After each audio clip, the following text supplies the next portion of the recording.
বাসন্তী গাঢ় করে ঠোঁটে লিপস্টিক দিচ্ছেন। প্রেমা প্রান্ত বেশ আগ্রহ নিয়ে দেখছে। তারা দুজন বাসন্তীকে মেনে নিয়েছে। বাসন্তীর কথাবার্তা চালচলন আলাদা, যা ছোট দুটি মনকে আনন্দ দেয়। আগ্রহ ভরে বাসন্তীর কথা শুনে তারা। লিপস্টিক লাগানো শেষ হলে বাসন্তী প্রেমাকে বলল, তুমি লাগাইবা? প্রেমা হেসে মাথা নাড়ায়। বাসন্তীর আরও কাছে ঘেঁষে বসে। বাসন্তী প্রেমার ঠোঁটে টকটকে লাল লিপস্টিক গাঢ় করে ঘষে দিল। এরপর প্রান্তকে বলল, তুমি লাগাই বাবা? জি, বলল প্রান্ত। প্রেমাকে লিপস্টিকে সুন্দর লাগছে, তাই তারও ইচ্ছে হচ্ছে। বাসন্তী প্রান্তর ঠোঁটে লিপস্টিক দেওয়ার জন্য উবু হন। পূর্ণা বেশ অনেকক্ষণ ধরে এসব নাটক দেখছে। এই মহিলাকে সে একটুও সহ্য করতে পারে না। একে তো সৎ মা, বাপের আরেক বউ, তার উপর এই বয়সে এসে এত সাজগোজ। প্রান্তকে লিপস্টিক দিচ্ছে দেখে তার গা পিত্তে জ্বলে উঠল। ঘর থেকে দপদপ করে পা ফেলে ছুটে আসে। প্রান্তকে টেনে দাঁড় করিয়ে বলল, হিজড়ে সাজার ইচ্ছে হচ্ছে তোর? কতবার বলছি এই বচ্চাত মহিলার সাথে না ঘেঁষতে। বাসন্তী ভয় পান পূর্ণাকে। মেয়েটা খিটখিটে বদমেজাজি। হেমলতা বলেছেন, সেদিনের দুর্ঘটনার পর পূর্ণা এমন হয়ে গেছে, হুটহাট রেগে যায়, কথা শুনে না। পদ্মজা যাওয়ার পর থেকে আরও বিগড়ে গেছে। এজন্য যথাসম্ভব পূর্ণাকে এড়িয়ে চলেন। তবুও এসে আক্রমণ করে বসে। গত 2 সপ্তাহ মেয়েটা অতিষ্ঠ করে তুলেছে জীবন। তিনি কাটা কাটা গলায় পূর্ণাকে বললেন, এই শিক্ষা পাইছো তুমি গুরুজনদের সাথে এমন করে কথা কও? আপনি চুপ থাকেন, খারাপ মহিলা, বুড়ো হয়ে গেছে, এখনো রং ঢং করে। পূর্ণার কথা মাটিতে পড়ার আগে তীব্র থাপ্পড়ে সে মাটিতে উল্টে পড়ল। চোখের দৃষ্টি গরম করে ফিরে তাকায় সে, দেখার জন্য কে মেরেছে তাকে। দেখলো হেমলতাকে। হেমলতা অগ্নি চোখে তাকিয়ে আছেন, যেন চোখের দৃষ্টি দিয়ে পূর্ণাকে পুড়িয়ে ফেলবেন। পূর্ণার চোখ শিথিল হয়ে যায়। সে চোখ সরিয়ে নেয়। হেমলতা বললেন, নিজেকে সংশোধন কর, এখনো সময় আছে। পূর্ণা নতজানু অবস্থায় বলল, আমি এই মহিলাকে সহ্য করতে পারি না আম্মা। করতে হবে, ওনার অধিকার আছে এই বাড়িতে। আমি খুন করবো এই মহিলাকে। পূর্ণার রাগে শরীর কাঁপছে। পূর্ণার অবস্থা দেখে হেমলতার দৃষ্টি থমকে গেল। পূর্ণা কেন এমন হলো? তিনি কি এক মেয়ের শূন্যতার শোক কাটাতে গিয়ে আরেক মেয়েকে সময় দিচ্ছেন না?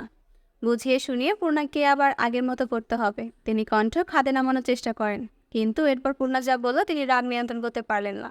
পূর্ণা বাসন্তীকে উদ্দেশ্য করে বলল, বেশ্যার মেয়ে বেশ্যাই হয়, আর বেশ্যার সাথে এক বাড়িতে থাকতে ঘৃণা করে আমার। হেমলতা ছুটে যান বাইরে, বাঁশের কঞ্চি নিয়ে ফিরে আসেন। বাসন্তী দ্রুত আগলে ধরেন পূর্ণাকে। হেমলতাকে অনুরোধ করেন, এত বড় সেইডারে মাইরো না, ছোট মানুষ, বুঝে না। আপা আপনি সরেন, খুব বেড়ে গেছেন। বাসন্তীর স্পর্শ পূর্ণার ভালো লাগছে না। সে ঠেলে সরিয়ে দেয়। সঙ্গে সঙ্গে হেমলতা বাঁশের কঞ্চি দিয়ে পূর্ণার পিঠে বাড়ি মারলেন। পূর্ণা আর্তনাদ করে শুয়ে পড়ে। হেমলতা আবার মারার জন্য প্রস্তুত হন। বাসন্তী পূর্ণাকে আগলে বসেন, অনুরোধ করেন, যুবতী শরীরে এমনি মারতে নাই, আর মাইরো না।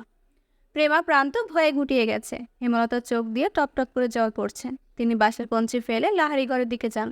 বারান্দায় বসে দীর্ঘ নিঃশ্বাস ফেলেন। মনে মনে মোর্শেদের উপর ভীষণ ক্ষেপে যান।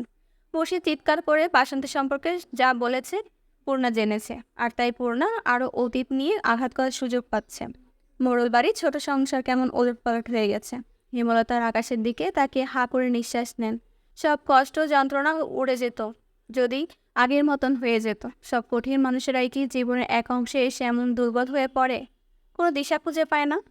আমির বিছানায় বসে উপন্যাসের বই পড়ছেন। 6 দিন পর পদ্মজার ম্যাট্রিক ফলাফল। এরপরে ঢাকার উদ্দেশ্যে যাত্রা শুরু হবে। যদিও ফারিনা বেগম রাজি নন, কিন্তু আমির মনে মনে প্রতিজ্ঞাবদ্ধ, সে পদ্মজাকে প্রাজাইতে নিবেই। পদ্মজার কথা মনে হতেই আমির বই রেখে গোসলখানার দরজার দিকে তাকালো। তার ঘরের সাথে আগে গোসলখানা ছিল না, পদ্মজার জন্য করা হয়েছে। সে বই রেখে সেদিকে যাওয়ার জন্য পা বাড়ালো। তখনই পদ্মজা চিৎকার করে উঠল, তাই দ্রুত দৌড়ে গেল। দরজা ঠেলে ভিতরে ঢুকলো। পদ্মজা শাড়ি দিয়ে শরীর থেকে রেখেছে, কিছুটা কাঁপছে।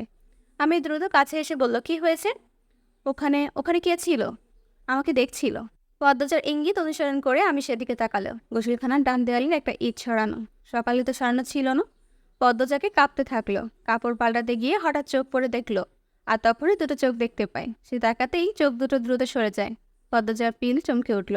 আমি পদ্মজার মাথায় হাত বুলিয়ে দিয়ে বললাম, শোনো, কাপড় পরে এসো, কেঁদো না। কথা শেষ করে সে বেরিয়ে যায়। যাওয়ার তারা দেখে মনে হলো অজ্ঞাত আগন্তুককে আমির চিনে। পদ্মজা দ্রুত কাপড় পরে নিল। এরপর আমিরকে খুঁজতে থাকলো। আমির সোজা রেদওয়ানের ঘরের দিকে যায়। রেদওয়ান পানি পান করছিল। আমির গিয়ে রেদওয়ানের বুকে শার্ট খামচে ধরে চিৎকার করে বলল, তোকে সাবধান করছিলাম, দ্বিতীয় সুযোগ দিয়েছিলাম, শার্ট ছাড়বো না। কি করবি তুই? আমার বউয়ের দিকে কোন নজর দিবি আর আমি ছেড়ে দিব? প্রমাণ আছে তোর কাছে? তার বাচ্চা, প্রমাণ লাগবে? আমি জানি না। আমির মুখ সামলা, গালাগালি করবি না। করবো। কি করবি তুই? আবার বলছি, শার্ট ছাড়। আমির খুশি মারে রেদওয়ানের নাকে। রেদওয়ান টাল সামলাতে না পেরে পালঙ্কের উপর হুমড়ি খেয়ে পড়ে। চিৎকার চেঁচামেচি শুনে বাড়ির সবাই রেদওয়ানের ঘরে ছুটে আসে।